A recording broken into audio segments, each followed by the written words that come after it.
بسم اللہ الرحمن الرحیم اللہم افتح علینا حکمتک وانشر علینا رحمتک یا ذو الجلال والاکرام۔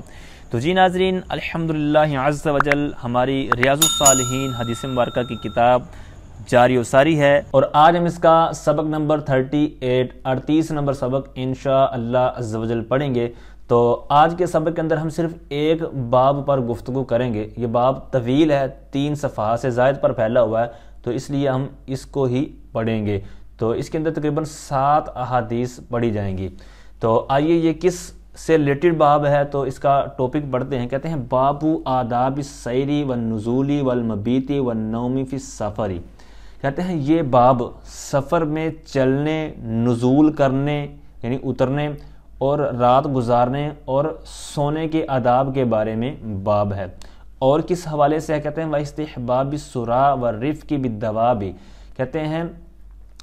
سرا کہتے ہیں رات کو چلنا، کہتے ہیں رات کو چلنے، جانوروں کے ساتھ نرمی برتنا، اس حوالے کے مستحب ہونے کے بارے میں باب ہے۔ وَمُرَاعَةِ مَصْلِحَتِهَا، اور ان کی جو مصلحتیں ہیں، یعنی یہ جو چپائے ہیں جانور ہیں، یعنی جو پہلے سواریاں ہوا کرتی تھیں، تو ان کی جو مصلحتیں ہیں تو ان کی رعایت کرنا، ان کا خیال رکھنا، اس کے بارے میں باب ہے۔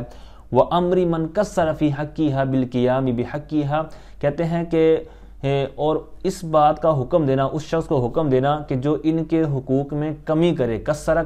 کمی کرنا، کوتاہی کرنا یا بے خیالی برتنا، تو جو ان کے حقوق کی ادائیگی میں کمی کوتاہی کرتا ہے تو اس کو ان کے حقوق کو قائم کرنے، ان کے قیام کی، ان کے حقوق کو پورا کرنے کے حکم دینا، تو اس حوالے سے یہ باب ہے، یعنی یہ چیزیں اس کے اندر آئیں گی احادیث کی روشنی میں۔ اور کس حوالے سے یہ باب ہے؟ کہتے ہیں وَجَوَازِ الْإِرْدَافِ عَلَى دَابَّةٍ۔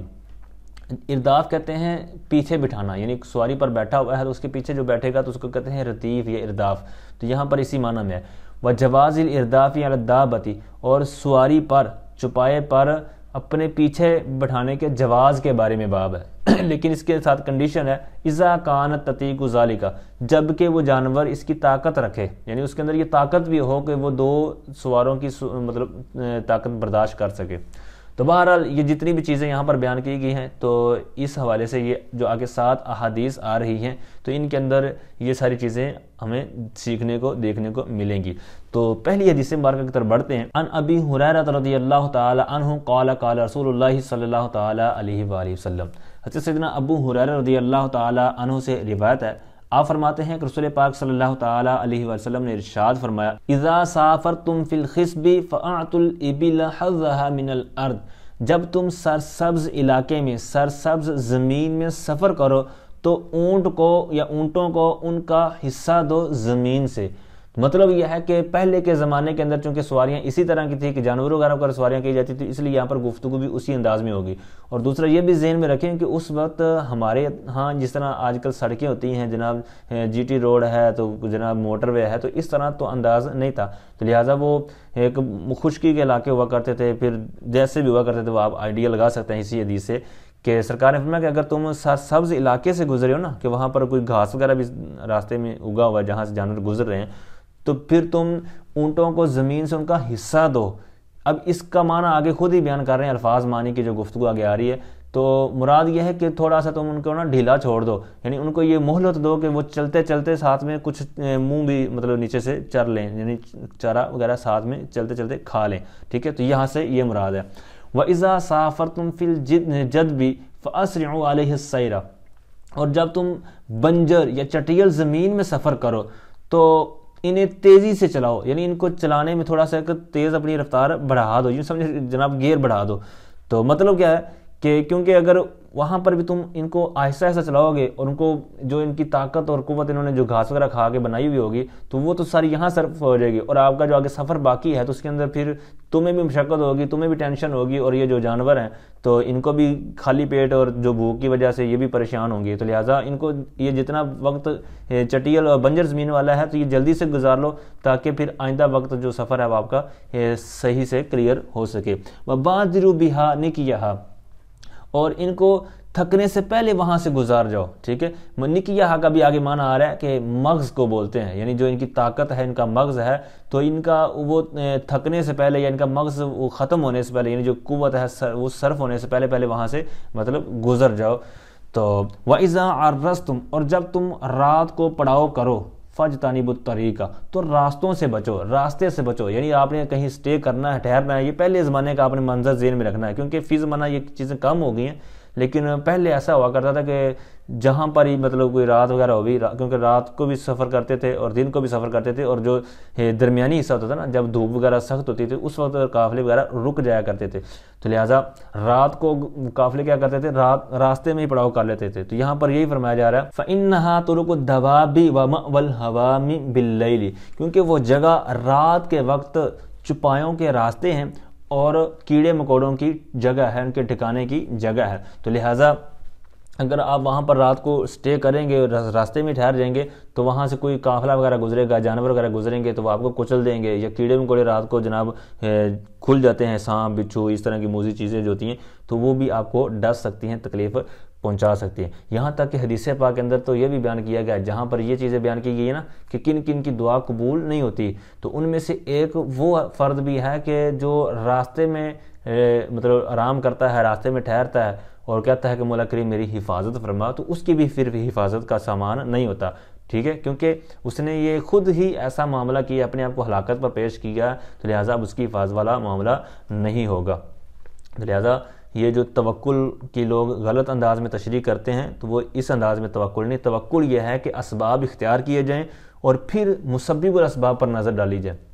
اس کے اوپر یقین رکھا جائے۔ لہٰذا ہم اپنا دروازہ بھی بند کریں گے، تالا بھی لگائیں گے، یہ سارے اسباب کرنے کے بعد پھر ہم کہیں گے کہ مولا کریم تو حفاظت فرما، تو اس سے کہتے ہیں توکل، نہ کہ جناب کوئی اپنی دکان ویسے چھوڑ آئے اور دروازہ بھی لاک نہ کرے، جناب صاحب کچھ کہے کہ جناب اللہ حفاظت کرنے والا ہے، تو یہ بیوقوفانہ سوچ ہے۔ تو شریعت نے ہمیں ہر معاملے میں رہنمائی فرمائی ہے اور عقل مندوں والا جو معاملہ ہمیں اختیار کرنا چاہیے۔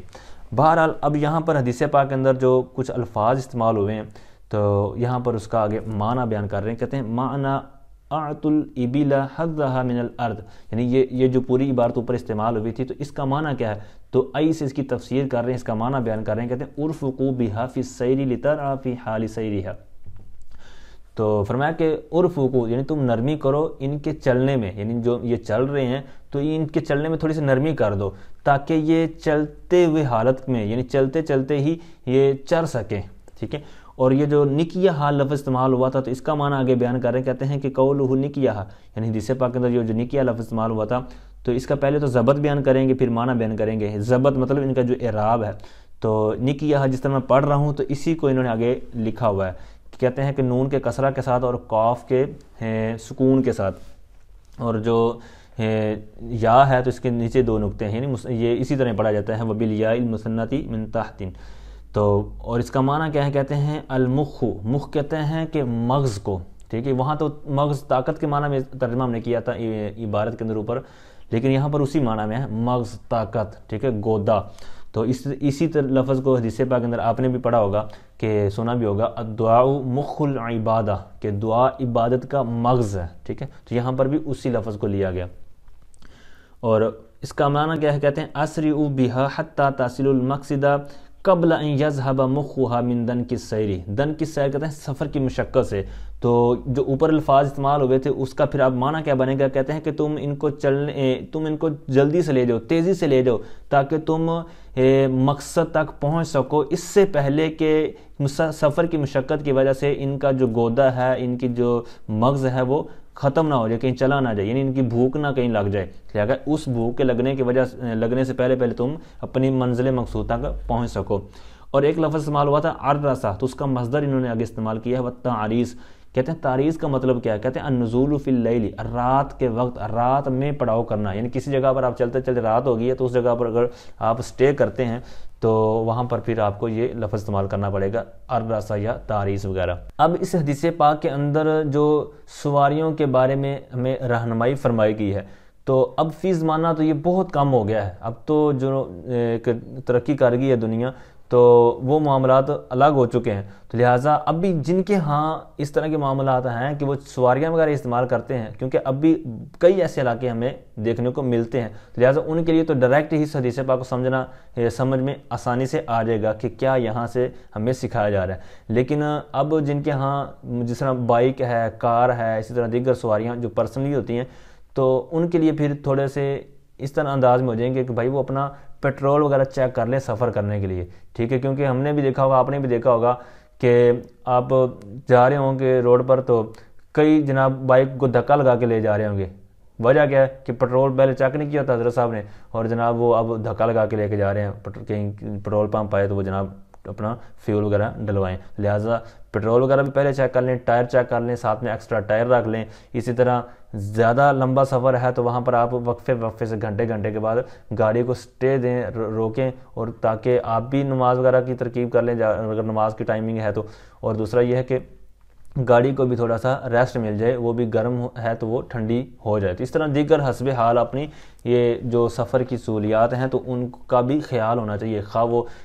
چوپائے وغیرہ کی صورت میں ہو، خواہ مشینری ہو، ٹھیک ہے. کیونکہ مشینری کا بھی خیال رکھیں گے تو ہی وہ آپ کا ساتھ دے گی. آگے بہت زبردست حدیث مبارکہ وعن ابی قتادہ رضی اللہ تعالی عنہ قال کان رسول اللہ صلی اللہ علیہ وسلم اذا کان فی سفر. حضرت سیدنا ابو قتادہ رضی اللہ تعالیٰ عنہ سے روایت ہے، آپ فرماتے ہیں کہ رسول پاک صلی اللہ علیہ وسلم جب سفر میں ہوتے فَأَرْرَسَ بِلَيْلٍ، تو جب رات کو پڑاؤ کرتے اِتَّجَ عَلَى يَمِينِهِ، تو اپنی دائیں پہلو پر آرام فرماتے. وَإِذَا أَرْرَسَ قُبَيْلَ الصُّبْحِ نَصَبَ ذِرَاءَهُ، اور اگر صبح سے کچھ دیر پہلے رات کو مطلب آرام کرتے، پڑاؤ کرتے، تو اپنا ہاتھ مبارک بلند کر لیتے، کھڑا کر لیتے. اور کھڑا کرنے کے بعد پھر کیا ہوتا ہے وَوَضَعَ رَأْسَهُ عَلَى كَفِّهِ، اور اپنا سر مبارک اپنے ہاتھ مبارک پر رکھ لیا کرتے. اب یہاں پر سرکار صلی اللہ علیہ وسلم کے آرام فرمانے کے دو طریقے بیان کیے جا رہے ہیں، تو ان کے اندر فرق ہے. ایک فرق تو آگے یہ بیان کر رہے ہیں کہ سرکار اپنا ہاتھ مبارک اور پھر اس کے اوپر یہ رکھتے کیوں تھے. تو پہلا جو یہاں پر بیان کیا گیا نا کہ سرکار رات کو پڑاؤ کرتے تو دائیں پہلو پر آرام فرماتے. تو اب اس کی وجہ یہ ہے کہ سرکار صلی اللہ علیہ وسلم کو نماز سے بہت محبت تھی، اللہ تعالیٰ کی اطاعت والے کام، اللہ تعالیٰ کی رضا والے، اللہ کو راضی کرتے رہنا. حالانکہ اللہ تعالیٰ کے وہ محبوب تھے لیکن پھر بھی اللہ پاک کے شکر گزار بندے بنتے تھے. تو اب اسی کی کڑی ہے کہ رات کے اندر اگر زیادہ وقت ہوتا تو چونکہ ابھی وقت گیپ زیادہ ہے، فجر کی نماز اسی طرح تہجد وغیرہ، تو پھر سرکار صلی اللہ علیہ وسلم ایک مطلب زیادہ آرام کرنے کے لیے ایک دائیں پہلو پر آرام فرماتے. اور جب صبح سے کچھ دیر پہلے یعنی صبح قریب ہی ہے، طلوع فجر، طلوع صبح یا اسی طرح تہجد کی نماز قریب ہے، تو پھر کیا ہوتا کہ سرکار صلی اللہ علیہ وسلم عارضی نیند کے لیے تاکہ نہری نیند نہ آ جائے، تو پھر سرکار جس طرح کہتے ہیں بندہ بیٹھے بیٹھے تھوڑی دیر نیند پوری کر لیتا ہے، اسی طرح سرکار مطلب ہاتھ کو کھڑا کرتے اور پھر اس کے اوپر سر رکھ لیتے تاکہ مطلب گہری نیند نہ آئے. تو اسی کا آگے قول بیان کیا جا رہا ہے علماء کا. قال العلماء، علماء نے فرمایا انما نصب ذراعه لئلا يستغرق في النوم. تو کہتے ہیں بلا شبہ سرکار صلی اللہ علیہ وسلم جو اپنا ہاتھ وغیرہ نصب کیا تو اس لیے تھا کہ نیند گہری نہ آئے، سرکار صلی اللہ علیہ وسلم نیند میں مستغرق نہ ہو جائے، نیند گہری نہ ہو جائے، کہ کہیں جو فتفوتا صلاۃ الصبح عن وقتها، کہ کہیں کہتے ہیں کہ صبح کی نماز اپنے وقت سے فوت نہ ہو جائے، قضا نہ ہو جائے. یا پھر یہ صورت تھی یا پھر وہ صورت تھی کہ او ان اول وقتیا، یعنی نماز تو نہ جائے بلکہ اس نماز میں بھی جو افضل وقت بھی ہوتا ہے اور غیر افضل بھی ہوتا ہے، تو اول جو وقت ہے کہیں وہ فوت نہ ہو جائے، وہ نہ چلا جائے. ٹھیک ہے، تو یہ نبی پاک علیہ السلام کا ایک انداز تھا، نماز کی جو احتیاط تھی، نماز کی جو محافظت تھی. اللہ پاک ہمیں بھی نصیب کرے کہ سرکار صلی اللہ علیہ وسلم تو کیسا کمال کا جملہ فرمایا کہ نماز مومن کی معراج ہے. ٹھیک ہے، تو اسی طرح اور بھی جگہ بجگہ فرمایا کہ نماز مومن کی معراج ہے. اسی طرح نماز میری آنکھوں کی ٹھنڈک فرمایا گیا سرکار صلی اللہ علیہ وسلم نے. اسی طرح اور بھی اس کی فضیلت پر بہت سی ہمیں احادیث بیان کی گئی ہیں، کتابوں کے اندر موجود ہیں. تو اللہ پاک سے دعا کرتے ہیں کہ اللہ تعالیٰ ہمیں پانچوں وقت کا باجماعت پہلی صف کے اندر نمازی بنائے. آگے تیسری حدیث مبارکہ وعن انس رضی اللہ تعالی عنہ قال قال رسول اللہ صلی اللہ تعالی علیہ وسلم علیکم بالدلجہ فإن الارض تطوی باللیل. حضرت سیدنا انس رضی اللہ تعالی عنہ سے روایت ہے، آپ فرماتے ہیں کہ رسول پاک صلی اللہ تعالی علیہ وسلم نے ارشاد فرمایا رات میں سفر کرنا تم پر لازم ہے. مطلب یہ ہے کہ تم رات کو سفر کیا کرو، یعنی اگر تم نے کہیں سفر کرنا ہی ہے تو رات کو سفر کیا کرو. تو اب اس کا فائدہ کیا ہے؟ فَإِنَّ الْأَرْضَ تُطْوَىٰ بِاللَّيْلِ، کیونکہ رات کے وقت یا رات میں زمین کو لپیٹ دیا جاتا ہے۔ تو اس کا اندازہ اور اس کا تجربہ آپ کو بھی ہوگا کہ جب کہیں سفر کرتے ہیں، مثال کے طور پر 100 کلومیٹر کا سفر کیا ہے، دن کے وقت آپ گئے ہیں تو آپ کو بہت تھکاوٹ ہوگی اور بہت آپ کو لمبا سفر محسوس ہوا، لیکن اسی سفر کو اگر آپ رات میں واپس آتے ہیں یا رات کو سفر کرتے ہیں تو وہ آپ کو بہت چھوٹا سفر لگے گا، بہت آسانی والا لگے گا، اور اس کے اندر آپ اتنے تھکے بھی نہیں ہوں گے۔ تو یہی حدیث پاک کے اندر بیان کیا گیا۔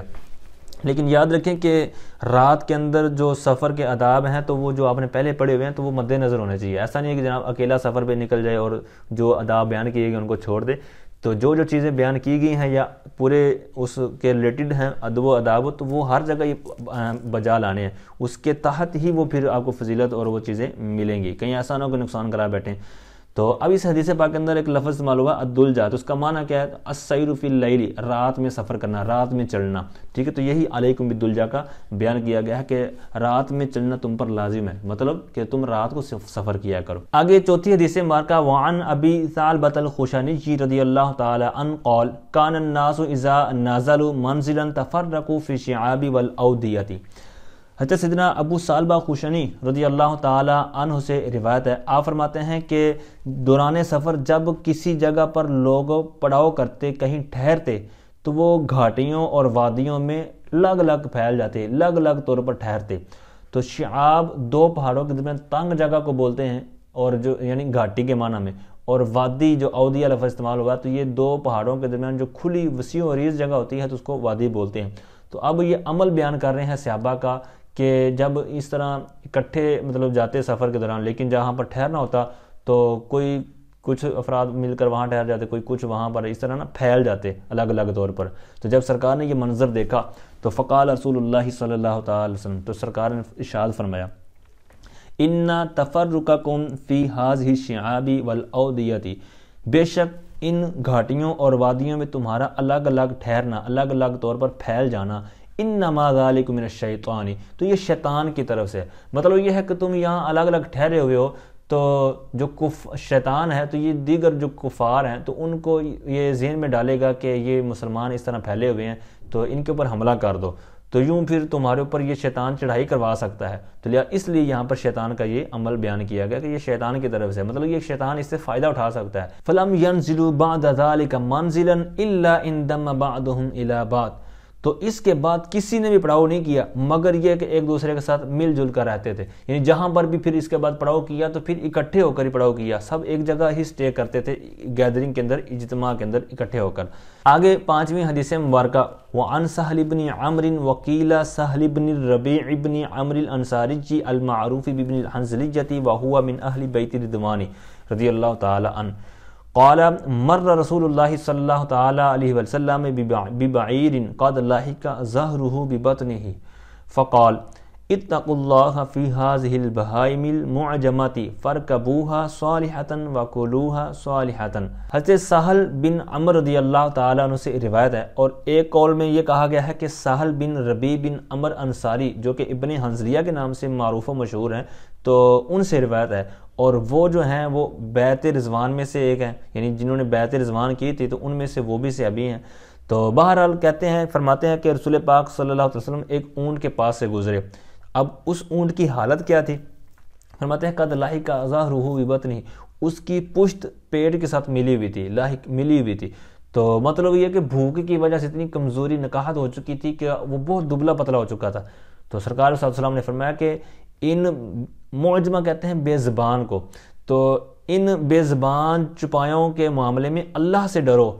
فَارْكَبُوهَا صَالِحَةً، تو ان کے اوپر تم سوار ہو جب وہ صحیح سلامت ہوں، صحیح ہوں، یعنی ان کی حالت فربہ ہو، طاقتور ہوں، صحیح ہوں، اس وقت ان کے اوپر سوار ہو، وَكُلُوهَا صَالِحَةً، اور ان کو کھاؤ جب وہ ٹھیک ہوں، یعنی ان کو ذبح وغیرہ بھی اگر کرنا ہے تو جب یہ صحیح سلامت حالت میں ہوں تب ان کو ذبح کرو۔ تو اس کے طبی لحاظ سے بھی بہت سے فوائد ہیں کہ صحت مند جانور یا صحت مند کسی کا گوشت کھانا، تو اس کے بہت سے فوائد ہیں۔ اگر کوئی بیمار ہے یا کسی مرض کے اندر مبتلا ہے تو اس کا اگر جانور کھائیں گے تو اس کے اندر نقصانات کا پہلو بڑھ جاتا ہے۔ تو بہرحال نبی پاک علیہ السلام نے یہاں پر کیسی کمال کی تربیت فرمائی، یہ ہے اسلام کا حسن۔ آج کل لوگ کہتے ہیں کہ ہمیں جناب عورتوں کے حقوق نہیں ملتے، لیکن وہ اسلام کو پڑھ کر تو دیکھیں تو کیسے کیسے حقوق اللہ پاک نے اپنے محبوب علیہ السلام کے ذریعے لوگوں تک پہنچائے ہیں کہ جس چیز کو بھی آپ اٹھا لیں، جس چیز کا بھی ذکر کرنا چاہیں، اس کے بھی قرآن و حدیث کے اندر یا شریعت کے اندر آپ کو رولز ملیں گے، اس کے حقوق ملیں گے۔ یہاں پر جانوروں کے بارے میں دیکھ لیں کہ بے زبان جانوروں کے بارے میں بھی یہاں پر سرکار آگے باقاعدہ ایک حدیث پاک اور آ رہی ہے کہ جس کے اندر مزید آپ کو ڈیٹیل کے ساتھ بیان کیا جائے گا۔ تو یہ نبی پاک صلی اللہ علیہ وسلم کا خصوصی کرم ہے کہ ہر معاملے کے اندر رہنمائی ہمیں فرمائی ہے۔ تو معجمہ کہتے ہیں کہ گونگے کو، ایک سیدی اعلیٰ حضرت کا ایک شعر یاد آ گیا، فرماتے ہیں تیرے آگے یوں ہیں دبے لچے فصحا عرب کے بڑے بڑے، کوئی جانے منہ میں زبان نہیں، نہیں بلکہ جسم میں جان نہیں۔ سبحان اللہ۔ تو یہ نبی پاک علیہ السلام کی شان کے اندر آپ نے یہ بیان فرمایا تھا، تو مجھے بھی معجمہ سے یاد آیا۔ آگے چھٹی حدیث مبارکہ، وعن ابی جعفر عبداللہ بن جعفر رضی اللہ تعالی عنہما قال اردفانی رسول اللہ صلی اللہ تعالی علیہ وسلم ذات یوم خلفہ۔ حضرت سیدنا ابو جعفر عبداللہ بن جعفر رضی اللہ تعالی عنہما سے روایت ہے، آپ فرماتے ہیں کہ رسول پاک صلی اللہ علیہ وسلم نے ایک دن مجھے اپنے پیچھے سوار کیا، یعنی یہ مجھے سعادت عطا فرمائی کہ میں سرکار کے ساتھ بیٹھا اور سواری پر پیچھے بیٹھا، سرکار کا ردیف بنا۔ وَأَسَرَّ إِلَيَّ حَدِيثًا لَا أُحَدِّثُ بِهِ أَحَدًا مِنَ النَّاسِ۔ کہتے ہیں سرکار صلی اللہ علیہ وسلم نے میرے ساتھ ایک ایسی بات کی، ایسی گفتگو کی، ایسی راز کی گفتگو کی کہ جو میں لوگوں میں سے کسی کو نہیں بتاتا۔ فرماتے ہیں وَكَانَ أَحَبَّ مَا اسْتَتَرَ بِهِ رسول اللہ صلی اللہ علیہ وسلم لِحَاجَتِهِ هَدَفٌ أَوْ حَائِشُ نَخْلٍ یعنی حَائِطَ نَخْلٍ رواہ مسلم هَكَذَا مختصراً۔ نبی پاک صلی اللہ علیہ وسلم کو قضائے حاجت کے لیے کسی اونچے ٹیلے یا کھجور کے جھنڈ سے پردہ کرنا بہت زیادہ پسند تھا۔ تو اب یہاں پر جو حائش النخل جھنڈ یعنی کھجور کا جو درخت ہوتا ہے، تو اسی کے آگے تفسیر کر رہے ہیں کہ حائطہ نخل یعنی مطلب کھجور کا باغ۔ تو اب اس حدیث پاک کو امام مسلم نے اسی طرح اختصاراً روایت کیا ہے، لیکن اس سے آگے بھی جو آگے آپ حدیث پاک دیکھ رہے ہیں تو علامہ برقانی نے اسی سند کے ساتھ جو امام مسلم نے ذکر کی نا، تو اس کے اندر تھوڑا سا اضافہ کیا ہے، تو وہ بہت زبردست واقعہ ہے۔ وَزَادَ فِيهِ الْبَرْقَانِيُّ بِإِسْنَادِ مُسْلِمٍ بَعْدَ قَوْلِهِ حَائِشُ النَّخْلٍ۔ تو یہاں پر یہی کہہ رہے ہیں کہ حائش النخل جو اوپر والا متن کے اندر یہ لفظ آیا تھا، تو اس کے بعد جو امام مسلم کی اسناد تھی تو اس کے ساتھ امام برقانی نے ایک اضافہ کیا ہے، وہ کیا ہے؟ کہتے ہیں فَدَاخَلَ حَائِطًا لِرَجُلٍ مِنَ الْأَنصَارِ۔ تو نبی پاک علیہ السلام کسی انصاری کے باغ میں تشریف لائے، فَإِذًا فِيهِ جَمَلٌ۔ تو اچانک اس میں ایک اونٹ تھا، یعنی وہاں پر ایک اونٹ دیکھا۔ فَلَمَّا رَأَى رسول اللہ صلی اللہ علیہ وسلم، واہ کیا بات! تو جس وقت اس اونٹ نے نبی پاک علیہ السلام کا دیدار کیا، جب سرکار کے اوپر اس کی نگاہ پڑی، جرجرا وہ بلایا، وَذَرَفَتْ عَيْنَاهُ اور اس کی آنکھوں سے آنسو بہہ پڑے، سبحان اللہ۔ فَأَتَاهُ النَّبِيُّ صلی اللہ علیہ وسلم، تو وہ سرکار تو نبی پاک علیہ السلام اس کے پاس تشریف لے آئے۔ فَمَسَحَ سَرَعَتَهُ ای سِنَامَهُ وَظِفْرَاهُ فَسَكَنَ۔ تو نبی پاک علیہ السلام نے اپنا دست مبارک اس کے کوہان، سراتا کا معنی انہوں نے بیان کیا سنام مطلب کوہان، تو اس کے کوہان تو اور زفرا کہتے ہیں سر کے پچھلے حصے پر، تو سرکار نے اس کے کوہان اور سر کے پچھلے حصے پر جب مسح کیا، ہاتھ پھیرا، فساکانہ تو وہ پرسکون ہو گیا، اس کو راحت ملی، سکون ملی، وہ بہت ٹینشن میں تھا، ٹینشن آگے بیان کرے گا۔ تو فقالا، تو سرکار نے ارشاد فرمایا من رب ھذا الجمل، اس اونٹ کا رب کون ہے؟ مطلب یہ ہے کہ اس اونٹ کا پرورش کرنے والا کون ہے، یہ بھی کس کی پرورش میں ہے، کس کے ذمے میں ہے؟ لمن ھذا الجمل، یہ اونٹ کس کا ہے؟ فجاء فتى من الانصار، تو ایک انصاری نوجوان آیا، فقال، تو اس نے عرض کی ھذا لی یا رسول اللہ، یا رسول اللہ صلی اللہ علیہ وسلم یہ اونٹ میرا ہے۔ تو سرکار نے فرمایا افلا تتقی اللہ فی ھذہ البہیمہ، تو ان چپایوں کے معاملے میں اللہ سے کیوں نہیں ڈرتا؟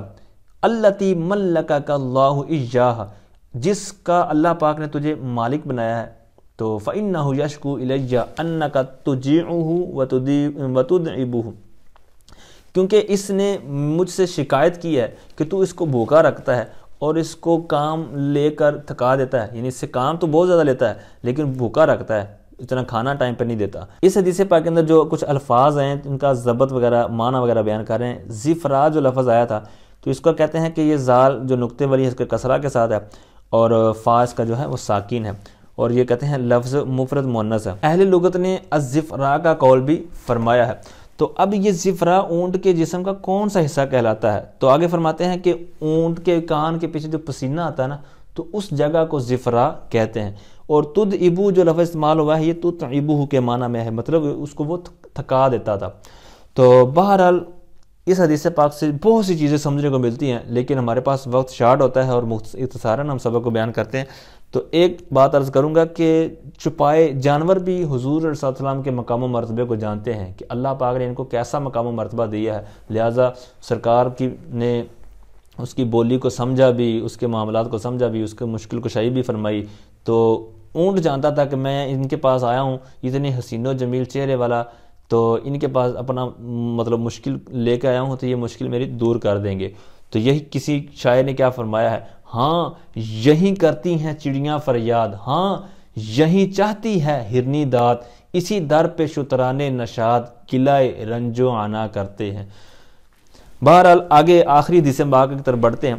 وعن انس رضی اللہ تعالی عنہ قال كنا اذا نزلنا منزلا لا نسبح حتى نحل الرحال. حضرت سیدنا انس رضی اللہ تعالیٰ عنہ سے روایت فرماتے ہیں کہ جب ہم کسی جگہ پڑاؤ کرتے تو اس وقت تک نفل وغیرہ نہ پڑھتے جب تک کجاوے نہ اتار لیتے. سبحان اللہ. اب اس کی اور وجہ کیا ہے؟ آگے فرماتے ہیں وَقَوْلُهُ لَا نُسَبِّحُ أي لَا نُصَلِّ نَافِلَةً، مطلب یہ جو لا نسبح لفظ استعمال ہوا ہے تو اس کا مطلب ہے کہ ہم نفل نماز نہ پڑھتے تھے. وَمَعْنَاهُ أَنَّا مَعَ حِرْصِنَا عَلَى الصَّلَاةِ لَا نُقَدِّمُهَا عَلَى حَتِّ الرِّحَالِ، کہتے ہیں ہمارا نماز پر حرص کے باوجود ہم اس کو مقدم نہیں کرتے تھے کجاؤں کو کھولنے پر. مطلب ہمیں بہت زیادہ شوق تھا کہ ہم نمازیں پڑھیں، نیکیاں کریں، لیکن اس شوق کے باوجود، اس حرص کے باوجود ہم اس کو مقدم نہیں کرتے تھے، بلکہ ہم پہلے جانوروں کو کھولتے تھے تاکہ وہ سکون والے ہوں. وَإِرَاحَةِ الدَّوَابِ، یعنی کجاوے کھولتے تھے اور جانوروں کو آرام پہنچاتے تھے تاکہ وہ بھی آرام میں رہیں اور ہم اس کے بعد سکون کے ساتھ نماز پڑھ سکتے ہیں، ہمیں نماز کے اندر ان کی طرف توجہ نہ جائے.